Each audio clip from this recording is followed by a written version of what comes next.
I'm joined today by Kenneth Cukier, data editor of The Economist.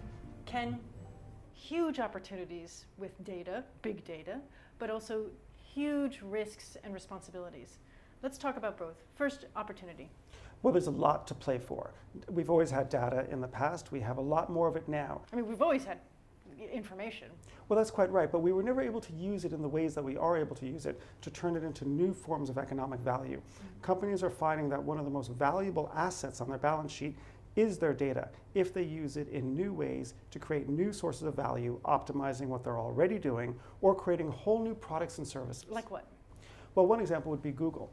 They were able to collect all of the typos that they get from people searching for words, and they turned it into the world's best spell checker. They cross-applied that technology to all of their products, such as Google Docs. So now in their word processing program, they actually have spell check. So they've actually harnessed the data to actually do something. That's right, and they did that. They got that for free. They had the clever mindset to realize that all of the typos, the incorrect search queries, created the world's best database of typos, of incorrect spelled words. What about data makes everything change?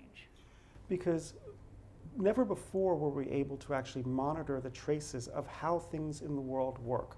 We always knew that customers came into our store and they left, they bought certain things. We could never find out where they looked but didn't buy. Amazon can. They know exactly what people are looking at and picking up and examining but not purchasing. If you can find that distinctive thing between why people purchase and why they don't, that's a source of competitive advantage. But all that data, all that personal data that companies are collecting, it's also a bit scary. I mean, that's a lot of information that these companies know about individuals. So with all that data that they're gathering comes a lot of risk and responsibility.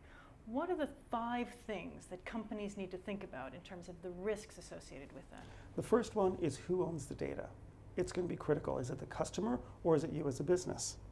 The second thing is the data securely protected? Cybersecurity is very important and it has to remain front and center for boards.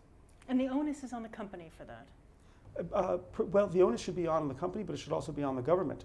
They need to build the same safeguards that they have in the offline world, such as a police force, etc., right, on the online world. They're doing it, but they're not doing it fast enough. Because the EU has legislation around data protection and so on. They do have the legislation around data protection, but I'd caution that that might not be the right legislation. The EU's legislation was created over a 30-year time frame. The current instantiation was based on principles for an internet world. We're now in a big data world where the value of the data is in the reuse of the data. So what's number 3?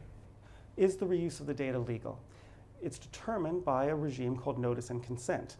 If you of the company have given notice, and does the actual individual give their consent? But it's a complete legal fiction, because getting 500 pages of legalese in all caps. I mean, I never read them. Do you? No one ever does. No, that's right. And but people are starting to read that. I mean, what about something like Instagram?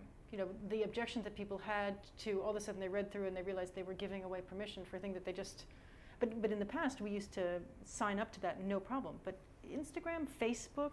Cases where people aren't so complacent. There's an inherent tension between what individuals want, which is ownership of their data, and a good feeling that it's going to be privacy is being protective, and what companies want, which is sort of everything. And the reason why is they never know today all of the uses with which the data will be put tomorrow. Hence, they want to collect it all, store it all, and have the ability to reuse it all for possible future uses. So, what's number 5? Do individuals have the ability to see what companies hold about them and correct it if it's wrong? So freedom of information. I can write to you as a company and say, what are you using this for? That's sort of right. It's the Freedom of Information Act for information. Now, that exists in certain forms today in the law, but it's not really exercised in any meaningful way. It needs to be in the future. Ken, a lot to play for, a lot to think about, a lot of opportunities, a lot of risk.